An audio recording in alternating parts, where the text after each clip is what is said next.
단지파의 사람으로서 삼손이 이제 태어날 때 하나님께서 그에게 나실인의 신분을 갖도록 만들었죠.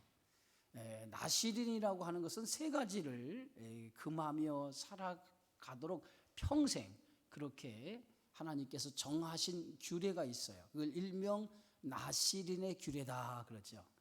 지난 시간 배운 것처럼 첫째, 나실인 뭘 하지 말아야 돼요? 포도주와 독주를 마시지 말라. 따라합시다. 포도주와 독주를 마시지 말라. 자, 이것이 첫 번째고요. 두 번째는 뭐죠? 부정한 것을 먹지 말고 만지지도 말라. 이것이 나실의 두 번째 규례예요. 세 번째는 머리에 삭도를 대지 말라라고 하는 이 세 가지가 평생 나실인으로서 구별되어지는 삶을 살아가라는 의미에서 이 세 가지를 나실인의 규범으로 말씀해 놨어요. 근데 이제 제일 먼저 포도주와 독주를 마시지 말라라고 하는 이 말씀의 영적인 의미가 뭐냐면 세상의 것에 취하여 살지 말고 어디에 취하여 살라? 성령이 너를 지배하여 성령의 충만함 속으로 살아가라라고 하는 의미가 첫 번째 독주와 포도주를 마시지 말라라고 하는 그 영적인 의미예요. 두 번째는 부정한 것을 만지지 말고 먹지도 말라라고 하는 것은 이 부정한 것이 뭐냐면 시체를 가리켜 죽은 시체 그것을 만지지 말라는 거예요. 부정한 것을 먹지도 말라. 그건 뭐냐면 우리는 부정한 것과 관계가 없다라고 하는 거예요. 다시해서 12의 혈류증 걸린 여인이 혈류증으로 말하면 온몸에 피가 끊이지 않고 흘러나오는 그 병이 부정한 병인 거예요. 그래서 그 혈류증 여인은 사회로부터 격리를 당하면서 살아가게 되어졌는데 그 병을 고치기 위해서 그 혈류증이라고 하는 그 부정한 병을 가지고 누구 앞에 옵니까? 예수님 앞에 나오죠. 근데 예수님 앞에 나오는데 많은 사람들 때문에 예수님 앞에 나올 수 없어서 몰래 예수님 뒤에 들어가서 예수님의 옷깃을 만지죠. 그 만지는 순간에 그 부정이 누구에게 옮겨져요? 부정한 사람이 만진 모든 것은 다 부정해지는 거예요. 근데 예수님의 옷을 만지는 순간에 그 부정한 여인이 예수님을 만졌기 때문에 예수님이 어떤 존재가 되냐면 부정한 존재가 되어진 거예요. 근데 그 여인이 예수님의 옷깃을 만지는 순간에 그 여인의 부정이 다 떠나가 버린 거예요. 순간에 혈류증이 다 피가 마르면서 고침을 받게 되어져요. 무엇을 의미합니까? 인간의 부정을 예수님께서 그것을 해결하기 위해서 이 땅에 오셨다는 거예요. 십자가의 죽으심을 통해서 인간의 부정, 그게 뭡니까? 죄로 인해 생겨진 결과물을 십자가를 통해서 예수님이 다 그것을 우리에게 도말하시고 그 대가로 우리가 부정한 사람이 어떻게 됐어요? 깨끗한 존재가 된 거예요. 그러니까 그 여인의 부정을 누가 도맡은 거예요? 예수님이 도맡음으로 인해서 그 여인은 깨끗해지고 예수님은 그 부정을 통해서 대신 십자가의 죽으심을 통해서 우리의 모든 부정을 씻으셨다라고 하는 영적인 의미가 12의 혈류증 여인이 고쳐진 그 사건을 통해서 드러나는 거예요. 그래서 우리는 부정과 이제 더 이상 상관이 없어요. 그래서 이제는 우리는 죽은 시체를 말하는 것처럼 우리는 죽음과 관계가 없는 사람이에요. 우리는 이제 영원히 사는 생명을 가진 존재라고 하는 의미가 이제 나실이라고 하는 구별된 사람에게 주어진 축복인 거예요. 세 번째요. 머리에 뭘 대지 마라? 삭도를 머리에 대지 말라. 이 말은 머리에 삭도를 대지 말라고 하는 것은 너를 지배하고 계신 분이 누구냐? 이 말이에요. 너를 지배하고 계신 분이 누구냐? 머리는 사람 인체가 가장 중요한 것인데 여기에 삭도를 대지 말라고 하는 것은 너를 지배하고 계신 분, 그분이 바로 하나님이라는 거예요. 그래서 항상 나실이라고 하는 것은 너를 지배하고 있는 분이 하나님이기 때문에 하나님의 뜻 안에서 순종하며 살아갈 것을 의미하는 말씀이에요. 그래서 나실인의 이 규례가 세 가지. 포도주와 독주를 입에 대지 말고 부정한 것을 만지지도 말고 먹지 말고 머리에 삭도를 대지 말라. 이런 의미에서 이제 삼손이 태어날 때에 삼손에게 이렇게 나시린으로서 평생 살아가도록 하나님께서 허락해 주셨던 것을 볼 수 있어요. 자, 이제 오늘 본문의 말씀은 뭐냐면 삼손의 결혼에 대한 이야기예요. 결혼에 대한. 출생했으면 이제 결혼을 하게 되어지잖아요. 때가 되면 이제 결혼해야 되는데 그 삼손의 결혼에 대한 이야기가 오늘 본문의 말씀입니다. 자, 오늘 14장 1절 한번 우리 다 같이 한번 여러분 다 같이 한번 읽어보겠습니다. 삼손이 딥나에 내려가서 거기서 블레셋 사람의 딸들 중에서 한 여자를 보고, 그래서 삼손이 딥나라고 하는 곳으로 내려갔다는 거예요. 삼손의 고향이 소라라고 하는 곳인데 소라에서 딥나까지의 거리는 한 5km 정도 되는 거리예요. 거기로 삼손이 내려갔다는 거예요. 그리고 그곳에서 누굴 봤어요? 블레셋 사람의 딸들 중에 한 여인을 보았다는 거예요. 블레셋 사람의 딸들 중. 그러니까 이것은 이방 여인을 본 거예요. 이방 여인을 본 거예요. 자, 이방 여인을 보았다라고 하는 것은 무엇을 의미하냐면 이 나시린은 구별된 사람이에요. 세상 것과 섞이지 않아야 될 구별된 사람이에요. 그래서 성경의 말씀에 보면 이스라엘 백성이 가나안 땅에 들어가서 절대로 이방 민족과 뭐 하지 말라? 혼인하지 말라고 그랬어요. 결혼하지 말라고 그랬어요. 피가 섞이지 않도록 하라는 거예요. 구별된 자로서 순수하게 세상과 함께 더불어 살아가지 말라고 하는 의미에서 이방 민족과 결혼하지 말라 하나님께서 말씀했거든요. 그런데 오늘 이 블레셋 나시린으로 구별받은 이 삼손이 오늘 딥나로 내려가서 누굴 보았냐면 블레셋 사람의 딸들 중에 한 여자를 봤다는 거예요. 여자를 보고 오늘 2절에 보니까 그가 올라와서 자기 부모에게 말하여 이르되 내가 딥나에서 블레셋 사람의 딸들 중에서 한 여자를 뭐 했다고요?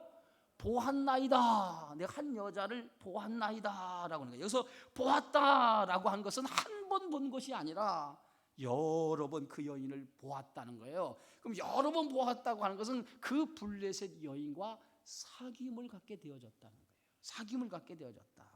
예? 여러분, 우리가 이 보는 거 굉장히 중요해요. 무엇을 보느냐 굉장히 중요한데 모든 죄가 보는 것으로부터 시작이 돼요. 예? 그러니까 보는 거, 무엇을 보느냐, 이 보는 것이 우리의 죄를 불러일으키게 되어지거든요. 그래서 성도는 보는 것을 잘 보아야 돼요. 예? 오늘 아담과 하와가 사단의 유혹을 받고 선악과를 본즉, 그래서 선악과를 본즉, 예?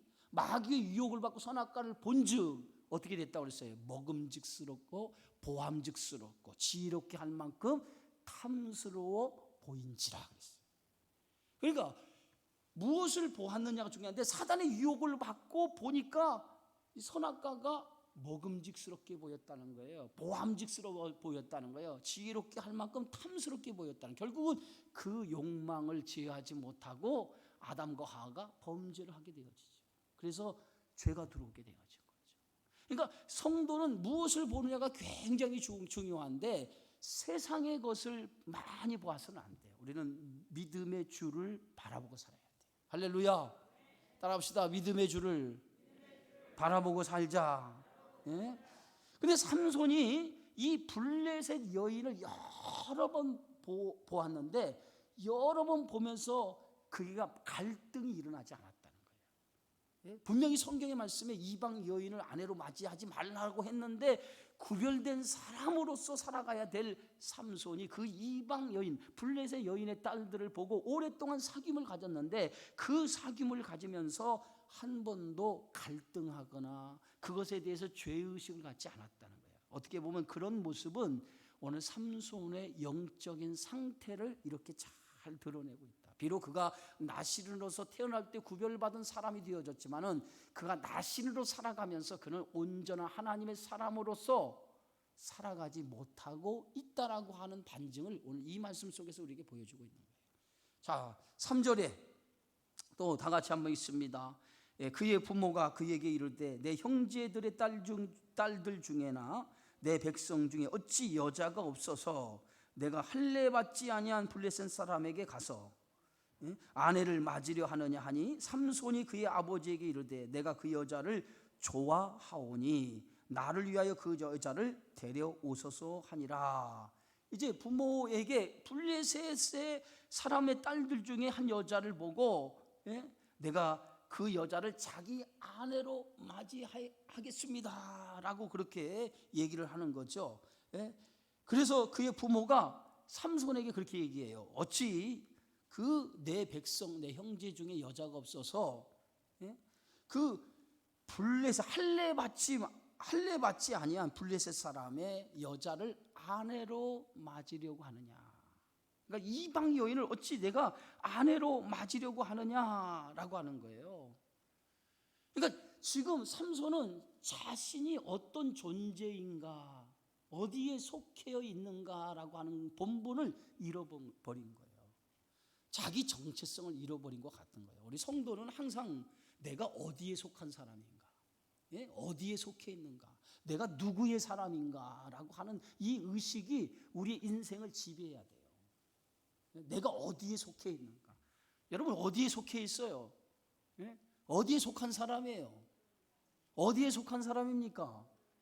바울은 그렇게 얘기하죠. 나는 하늘의 시민권자다. 하늘에 속한 사람이라고 얘기하잖아요.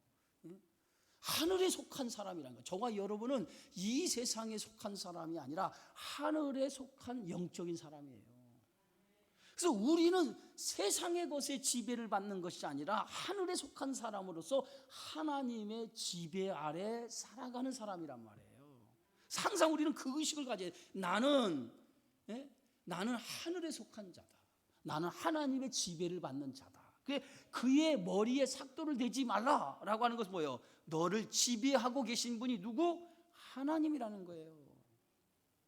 그런데 지금 삼손은 지금 할례 받지 아니한 여자란 말이에요. 이방 여인이에요. 그러니까 자기의 정체성을 잃어버린 거예요. 이방 여자를 보고 마음에 들어서 그를 좋아했다는 거예요. 마음에 두었다는 거예요. 그리고 그 여자와 결혼하려고 그의 부모에게 얘기한 거예요. 그러니까 부모가 뭐라고 합니까? 어찌 내 형제 중에 여자가 없어서 블레셋 사람의 여자, 할례 받지 아니하는 그 여자, 할례 받지 않은 민족의 여자에게 내가 장가를 가려고 하느냐? 너를 지배하고 있는 자가 누구냐? 라고 하는 의미에서 오늘 이 삼손의 부모가 그렇게 삼손에게 얘기하는 거예요. 자, 그 다음에 말씀에 보면 이렇게 말하죠. 그 이후에 내가 그 여자를 좋아하오니 나를 위하여, 누굴 위하여? 나를 위하여 그 여자를 데려오소서. 내가 그 여자를 좋아하오니, 이 좋아한다라고 말의 표현이 우리가 이렇게 좋아한다라고 표현하고 있지만은 내가 눈에 그 여자를 보니 그 여자가 옳게 보입니다. 그 여자를 아내로 맞이하는 것을 옳다고 생각합니다 라고 하는 그런 뜻이에요. 내가 그 여자를 아내로 맞이하는 것이 옳다고 생각합니다. 이 얘기는 뭐냐면 이 말씀에서 내가 그 여자를 좋아해 나를 위하여, 누굴 위하여? 자기를 위하여 그 여자를 데려오소서. 여러분 우리 그리스도인의 삶은 나를 위해서 사는 삶이 아니에요. 성도의 삶은 나를 위해서 사는 사람이 아니라 누굴 위해 사는 사람이야?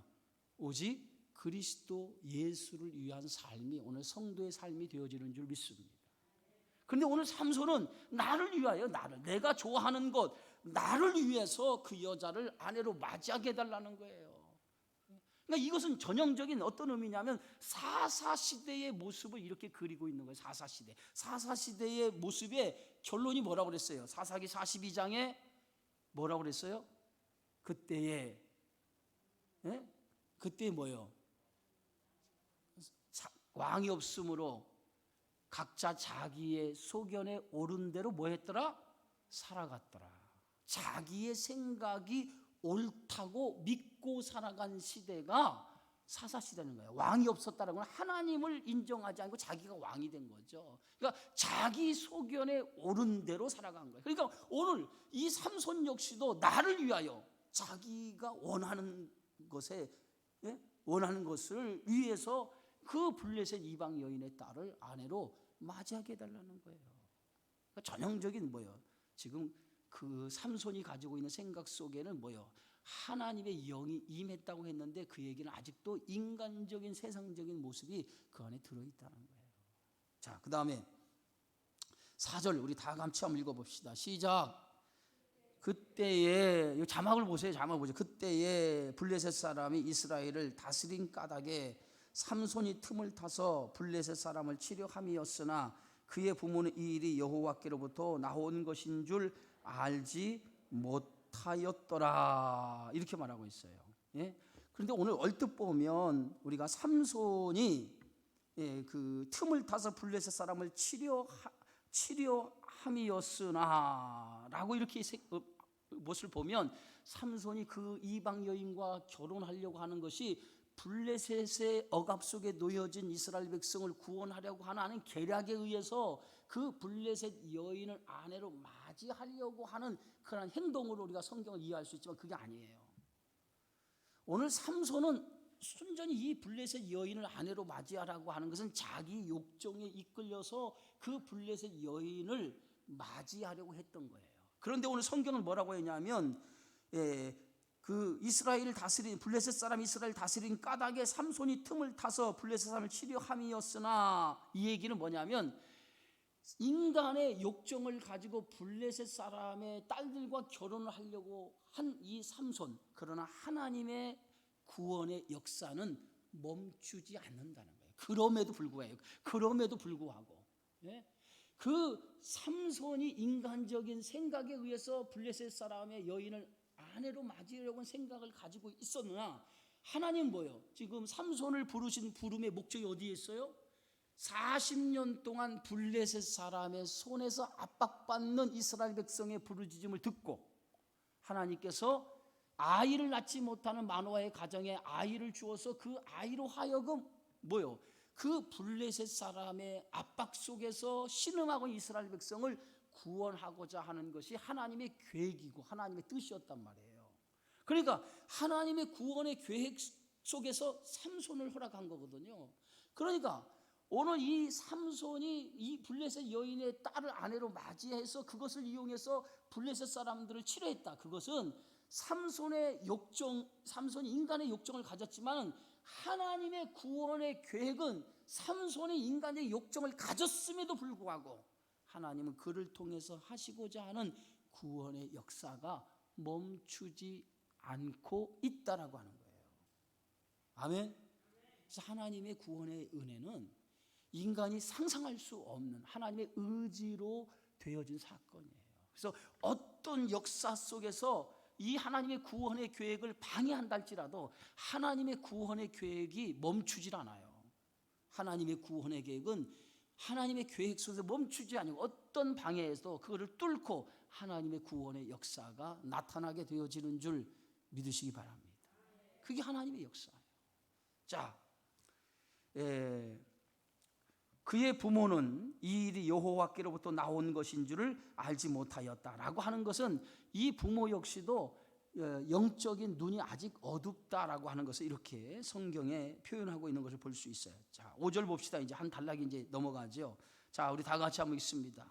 삼손이 그의 부모와 함께 딥나에 내려가 딥나의 포도원에 이른즉 젊은 사자가 그를 보고 소리 지르는지라. 여러분, 지금 삼손이 그 부모와 함께 어디에 내려가요? 딥나로 내려가요. 딥나에 누구를 보기 위해서? 삼손이 마음에 들은 블레셋 여인을 보기 위해서 딥나로 내려간 거예요. 부모와 함께 내려간 거예요. 그런데 거기에 어디에 도착을 했어요? 딥나의 어디에? 포도원에. 이 포도원에 이르렀다라고 하는 것은 지금 나시린으로서 행해야 될 일이 있는데 그 나시린으로서 행해야 될 그 사명을 잃어버린 거예요. 분명히 나시린의 첫 번째 규례가 뭐예요? 포도주와 독주를 마시지 말라는 거예요. 그런데 이 포도원에 이르렀다라고 하는 것은 나시린의 규례를 지금 그가 어기고 있다라고 하는 것을 이렇게 말씀하는 거예요. 나시린의 규례를 지금 어기고 있는 거예요. 삼손과 그의 부모가 어기고 있는 거예요.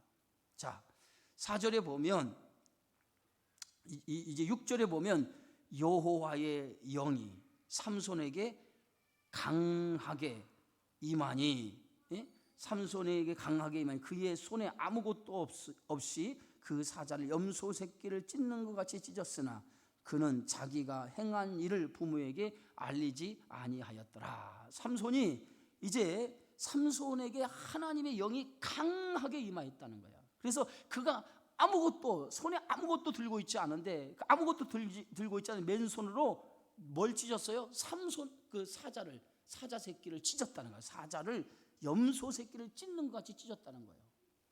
여러분, 사람이 맨손으로 사자와 싸워 이길 수 있습니까? 사자를 이렇게 염소 새끼를 찢듯이 찢을 수 있냐고요. 네? 이것은 누가 한 일입니까? 삼손이 한 일이 아니라는 거예요. 결국은 뭐야? 하나님께서 그 삼손과 함께해서 삼손으로 하여금 사자를 찢어 죽일 수 있도록 해 주었다는 거예요. 그러니까 그 모든 근원이, 삼손의 힘의 근원이 어디에 있느냐? 삼손의 힘의 근원이 하나님께로부터 왔다는 것을 의미하는 거예요. 그러니까 삼손에게 주어진 모든 힘은 하나님이 주어진 거예요. 하나님이 주신 거예요. 하나님이 주신 거예요. 삼손이 힘이 있어서 그가 아니라 하나님이 주신 힘으로, 그 힘으로 사자를 죽일 수 있었다는 거죠. 그러니까 힘의 원천이 뭐예요? 하나님이라는 거죠. 자, 그런데 삼손은 그걸 모르죠. 하나님이 주신 힘이라고 하는 것을 깨닫지 못하죠. 자, 그 다음에 7절의 말씀을 보면 그가 내려가서 그 여자와 말하니 그 여자가 삼손의 눈에 들었더라. 그가 어디로 내려갔어요? 딥나로 내려가니 그 여자와 말하니 그 여자가 삼손의 눈에 들었더라. 얼마 후에 삼손이 그 여자를 맞이하려고 다시 어디로 가요? 딥나로 가다가 돌이켜 그 사자의 죽음을 본즉 사자의 몸에 뭐가 있어요? 벌떼와 꿀이 있더라. 사자의 몸에 벌이 꿀을 친 거예요. 거기다 사자의 몸에. 그래서 손으로 그 꿀을 따서 걸어가며 먹고 그의 부모에게 이르러 그들에게 그것을 드려서 먹게 하였으나 그 꿀을 사자의 몸에서 떠왔다고는 알리지 아니하였더라. 자, 그러면 이 행동을 가만히 보면 이 행동에서 무엇을 볼 수 있어요? 지금 삼손이 어떤 지금 죄를 범한 거예요? 응? 지금 삼손이 이 행동, 지금 길을 가다가 그 여자를 만나러 내려가다가 뭐예요? 응? 길에서 뭘 봤어요? 사자의 죽음을 본 거죠. 그래서 사자의 죽음을 봤는데 사자의 죽음 안에서 뭐가 있어요? 뭐가 있어요? 사자의 죽음에서? 응? 몸에 벌떼와 꿀이 있었다는 거예요. 꿀이.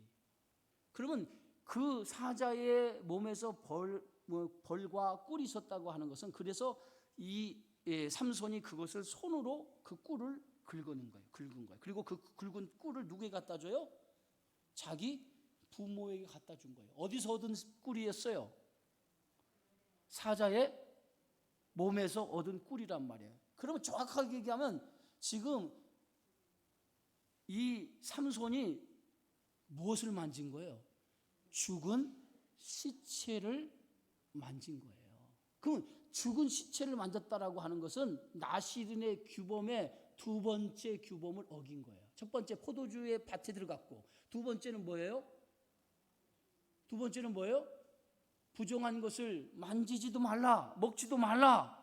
분명히 성경에서 오늘 나시린으로서 구별되어지는 삶에 대해서 말씀을 했고, 삼손은 나시린으로 평생을 살아가야 된다라고 했음에도 불구하고 삼손이 죽은 시체 안에서, 사자의 시체 안에서 꿀을 따서 그 꿀을 먹고 자기 부모에게 갖다 주었다는 거예요. 그러니까 두 번째 나시린의 규례를 어긴 거죠. 나시린의 규례를 어겼다라고 하는 건 그가 나시린으로 평생 살아가야 될 그 소중한 직무를 잃어버렸다는 거예요. 그러니까 저와 여러분은 지금 평생 하나님 앞에 구별된 자로서 살아가야 될 책임이 있거든요. 근데 우리는 가끔 세상을 살아가다 보면 우리가 구별된 자로서의 세상을 살아가야 되는데 우리가 그것을 잃어버리고, 그 구별된 자로서의 삶을 잃어버리고 망각한 채 우리가 세상과 함께 부정한 삶을 살아가는 모습이 저와 여러분의 모습이라는 거예요. 구별된 자로서 살아가야 되는데 그렇게 구별된 자로서의 삶을 살아가지 못하고 있다는 거예요. 그걸 지금 삼손을 통해서 지금 드러내고 있는 거예요. 자, 그 다음에 10절 이제 세 번째 단락입니다. 삼손의 아버지가 여자에게로 내려가매 삼손이 거기서 잔치를 베풀었으니 청년들은 이렇게 행하는 풍속이 있음이더라. 삼손의 아버지가 여자에게 내려갔다. 왜 여자에게 내려갈까요? 그 여자를 자기 아들 삼손에게 아내로 맞이하기 위해서 내려간 거예요. 그래서 잔치를 벌인 거죠. 잔치를 베풀었으나 청년들이, 그 블레셋 청년들을 얘기해요. 블레셋 청년들이 이렇게 잔치를 행하는 것이 그 결혼 풍습을 얘기하는 거예요. 그 당시에 잔치를 행하는 것이 결혼 풍습인 거예요. 무리가 삼손을 보고 30명을 데리고 와서 친구를 삼아 그와 함께 하게 한지라 그랬어요. 삼손이 그들에게 이르되 이제 내가 너희에게 수수께끼를 내리니 잔치하는 이래 동안에 너희가 그것을 풀어 내게 말하면 내가 배옷 30벌과 겉옷 30벌을 너희에게 주리라. 당시 이 중동 지역에는 하나의 놀이가 있는데 그 놀이 가운데 하나가 뭐냐면 수수께끼를 푸는 놀이라는 거예요. 그러니까 지금 삼손이 지금 블레셋 사람들, 블레셋 청년들과 함께 잔치석상에 있는데 그 블레셋 청년들을 자기 사람으로 만들기 위해서 그 잔치석상에 그 블레셋 청년들에게 수수께끼를 내는 그러한 게임을 제안했다는 거예요. 수수께끼를 푸는 사람에게 상을 주겠다. 뭘 주겠다는 거예요? 상. 배옷 30벌과 겉옷 30벌을 너에게 주리라. 그러나 오늘 15, 13절 그것을 능히 내게 말하지 못하면 너희가 내게 배옷 30벌과 겉옷 30벌을 줄지니라. 반대로 내가 수수께끼를 내는 이 수수께끼 문제를 너희들이 풀면 배옷 30벌, 겉옷 30벌을 내가 너희에게 상으로 줄 것이고, 만약에 내가 내는 이 수수께끼를 너희들이 블레셋 청년들이 이것을 수수께끼를 풀지 못하면 반대로 배옷 30벌과 겉옷 30벌을 나에게 주라는 거예요. 그래서 수수께끼를 드디어 이제 삼손이 내게 되죠. 근데 삼손이 내는 수수께끼가 무슨 문제입니까? 오늘 14절이에요. 다 같이 한번 읽어봅시다. 삼손이 그들에게 이르되 먹는 자에게는 먹는 것이 나오고 강한 자에게선 단 것이 나왔느니라 하니라. 그들이 사흘이 되도록 수수께끼를 풀지 못하였더라. 자, 오늘 삼손이 낸 수수께끼는 지금 어떤 것을 낸 거예요? 삼손이 낸 수수께끼는 어떤 문제를 낸 겁니까? 길에서 죽어있는 사자가 그 몸에서 뭐가 있어요? 그 몸에서 벌과 꿀이 있었던 것을 보게 되어지죠. 그런데 그 사자가 어떻게 죽었어요? 사자가 어떻게 죽었냐고. 사자가 어떻게 죽었어? 삼손이 염소 새끼를 찢듯이 죽였잖아. 그러니까 삼손이 강한 힘으로 뭘 죽였어요? 사자를 죽인 거야. 그리고 죽은 그 사자의 몸에서 벌떼가 생기고 그 벌떼가 꿀을 거기다 저장해 놓은 거예요. 그러니까 지금 삼손이 그들에게 이르되 먹는 자에게 먹는 것이 나오고 강한 자에게서 단 것이 나왔느니라. 이 강한 자는 삼손을 얘기하고 그 강한 자에서 뭐가 나와서 꿀이 나왔다라고 하는, 자기가 지금 사자를 때려 죽이고 사자의 뱃속에서 그 꿀이 나온 것을 수수께끼를 푼 거예요. 누가 했느냐, 누가 이렇게 했느냐라고 하는 것을 수수께끼를 낸 거예요. 그런데 알아맞힌 사람이 있었어요, 없었어요? 아무도 없었어요. 그 삼손이 낸 수수께끼를 알아맞히는 사람이 없어요. 그럼 알아맞히지 못하면 어떻게 돼요? 그들이 삼손에게 뭐 해야 돼? 삼손이 어떻게 해야 돼? 그들이 배옷 30벌과 겉옷 30벌을 알아맞지 못한 대가로 삼손에게 줘야 돼요. 자, 그러면은 블레셋 청년들의 입장에서는 어떻게 하든지 이 수수께끼를 어떻게 해야 돼? 풀어야 될 거 아니에요. 수수께끼를 풀어서 겉옷 30벌, 오늘 배옷 30벌, 겉옷 30벌을 삼손에게 주는 일 없이 자신들이 오히려 상을 받아야 될 거 아니에요.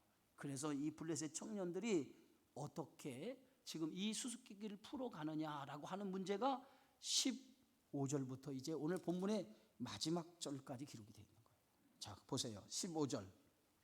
함께 읽습니다. 여기 보세요. 정신 차리고. 일곱째 날에 이르러 그들이 삼손의 아내에게 이르되 너는 내 남편을 꾀어 그 수수께끼를 우리에게 알려달라 하라. 그렇지 아니하면 너와 내 아버지 집을 불사르리라. 너희가 우리의 소유를 빼앗고자 하여 우리를 청한 것이 아니냐. 그렇지 아니하냐. 자, 일곱째 날 이제 7일 수수께끼를 내고 7일이 지난 거예요. 그런데도 여전히 수수께끼의 답을 알지 못하는 거예요. 그러니까 이제 블레셋 청년이 누굴 협박하냐면 삼손의 아내를 협박해요. 한 삼손의 아내. 그럼 이 삼손의 아내의 이름이 뭐예요? 드릴라. 내가 그럴 줄 알았어. 그래서 물어본 거예요, 여러분. 드릴라가 아니라 여기서 이름이 밝혀지지 않았잖아. 그냥 블레셋 여자예요. 드릴라는 그 후에 나오는 여자예요. 그 삼손의 이 아내를 이제 그 블레셋 사람들이 협박하는 거예요. 같은 동족이니까 협박을 한 거예요. 협박을 해서 수수께끼를 우리에게 알려달라. 수수께끼의 답을 알려달라는 거예요. 만약에 그렇지 않으면 너와 내 아버지의 집을 불사르겠다라고 협박을 합니다. 지금 너희가 우리의 소유를 빼앗고자 하여 우리를 이 잔치에 청하게 이렇게 수수께끼를 낸 거 아니냐? 그러니까 네가 이 수수께끼의 답을 알아오라는 거야. 삼손의 아내에게 알아오라는 거예요. 자, 16절 삼손의 아내가 그의 앞에서 울며 이르되 당신이 나를 미워할 뿐 아니요 사랑하지도 아니하는도다. 우리 민족에게 수수께끼를 말하고 그의 뜻을 내게 알려주지 아니하도다 하는지라. 삼손이 그에게 이르되 보라, 내가 그것을 나의 부모에게도 알려주지 아니하였거든 어찌 그대에게 알게 하리요 하였으나 7일 동안 그들이 잔치할 때 그의 아내가 그 앞에서 울며 그에게 강요함으로 일곱째 날에는 그가 그의 아내에게 수수께끼를 뭐하며 알려주매 그의 아내가 그것을 자기 백성들에게 알려주었더라. 그러니까 이 지금 삼손은 이 처음 결혼한 이 블레셋 여자에게만 수수께끼의 비밀을 알려준 것이 아니라 후에 드릴라에게 자기의 힘의 근원이 어디에서 나온 것인가를 알려주죠. 결과적으로 이 삼손의 인생을 가만히 보면 삼손의 인생 속에서 그가 이렇게 힘의 근원의 문제를 알려주게 되어졌다라고 하는 그것은 그가 나신으로서 살아가지 못한 구별된 사람으로 살아가지 못했다라고 하는 증거를 보여주고 있는 거예요. 그래서 결국은 7일 동안 자기 아내가 잔치 속상에 계속 7일 동안 그의 삼손에게 울면서 간청을 하는 거예요. 이 수수께끼의 비밀을 알려달라라고 하니까 결국 삼손이 뭐예요? 그 여자의 그 아내의 간청에 못 이겨서 수수께끼의 비밀을 알려준 거예요. 자, 일곱째 날 18절입니다. 일곱째 날 해가 지기 전에 성읍 사람들이 삼손에게 이르되 무엇이 꿀보다 달겠으며 무엇이 사자보다 강하겠느냐 한지라. 삼손이 그들에게 이르되 너희가 내 암송아지로 밭갈지 아니하였더라면 내 수수께끼를 능히 풀지 못하였으리라 하니라. 결국은 뭐예요? 이 삼손의 그 아내로 말미암아 그 수수께끼의 비밀이 풀어져서 그들이 마치게 되어진 거예요. 자, 이제 결론입니다. 19절 20절 다 같이 한번 읽습니다. 이제 마지막이에요. 여호와의 영이 삼손에게 갑자기 임하심에 삼손이 아스글론에 내려가서 그곳 사람 30명을 쳐 죽이고 노력하여 수수께끼 푼 자들에게 옷을 주고 심히 노하여 그의 아버지의 집으로 올라갔고 여호와의 영이 삼손에게 임하여 삼손의 힘을 통해서 30명을 아스글론에서 30명을 죽인 거예요. 그 죽이고 그 사람들에게서 노력한 물건을 가지고 수수께끼를 푼 사람들에게 옷을 주었다는 거예요. 그런데 옷을 주고 심히 노하여 그의 아버지의 집으로 올라갔다라고 하는 거예요. 자, 보세요. 이제 오늘 결론의 말씀 속에서 오늘 이 본문에 여기 보세요. 이제 오늘 본문에서 제일 중요한 게 뭐냐면 처음에서 오늘 몇 절까지 봤어요?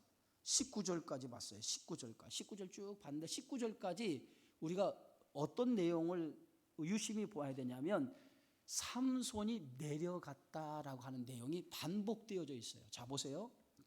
이게 오늘 말씀의 결론이에요. 오늘 1절 보세요. 1절에 보면 이렇게 써 있어요. 삼손이 딥나에 뭐하러? 내려가고, 블레셋 여인을 만나기 위해서 딥나로 내려간 거예요. 두 번째, 오늘 5절 말씀 보세요. 5절에 보면 삼손이 그의 부모와 함께 딥나에 내려가, 다시 그의 부모와 함께 딥나로 내려가요. 세 번째는 7절의 말씀입니다. 그가 내려가서, 딥나로 내려가서 그 여자와 말하니, 그 여자가 삼손의 눈에 들었더라. 7절에, 그래서 10절 보세요. 10절에 삼손의 아버지가 여자에게로 뭐하매? 내려가매.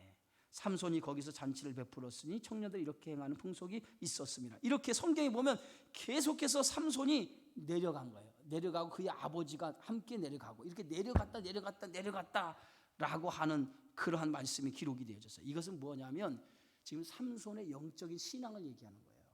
영적인 신앙이 계속해서 뭐하고 있는 거예요? 내려가고 있다는 거예요. 내려가고 있다는 거예요. 계속해서 영적으로 내려가고 있다는 거예요. 결국은 영적인 신앙이 계속해서 내려가다 보니까 그의 신앙이 뭐예요? 나시를로서 살아가지 못하는 삶이 계속해서 일어나게 되어졌다는 거예요. 여러분, 우리의 신앙이 내려가서는 안 돼요. 우리의 신앙이 뭐예요? 자꾸 올라가야 돼. 우리의 신앙이 자꾸 올라가야 돼. 올라가서 우리의 신앙이 독수리가 날개침같이 올라가는 신앙이 돼야 돼요. 그런데 자꾸 내려오는 신앙이 돼서는 안 돼요. 우리의 신앙이 내려오는 신앙이 돼서는 안 돼요. 자꾸 우리의 신앙이 올라가야 돼요. 올라가야 돼.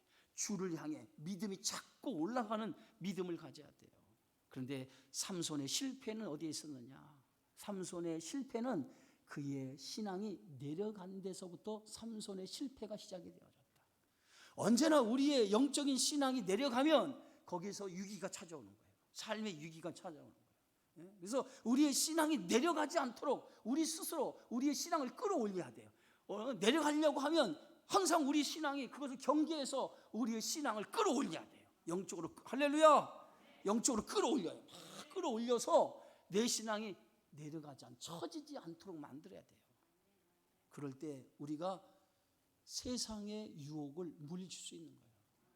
영적으로 신앙이 떨어지면 세상의 유혹을 막을 방법이 없어요. 세상의 유혹이 무너질 수밖에 없어요.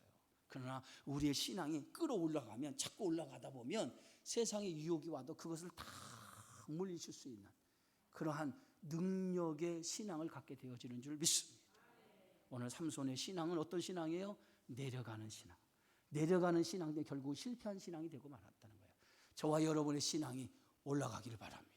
선성을 향해서 믿음이 올라가서 그 믿음의 충만함을 통해서 세상을 다스리고 정복하고 생육하라고 하는 이 하나님의 말씀처럼 믿음의 충만함을 통해서 승리하는 삶이 되어지기를 주의 이름으로 축원합니다. 기도하겠습니다.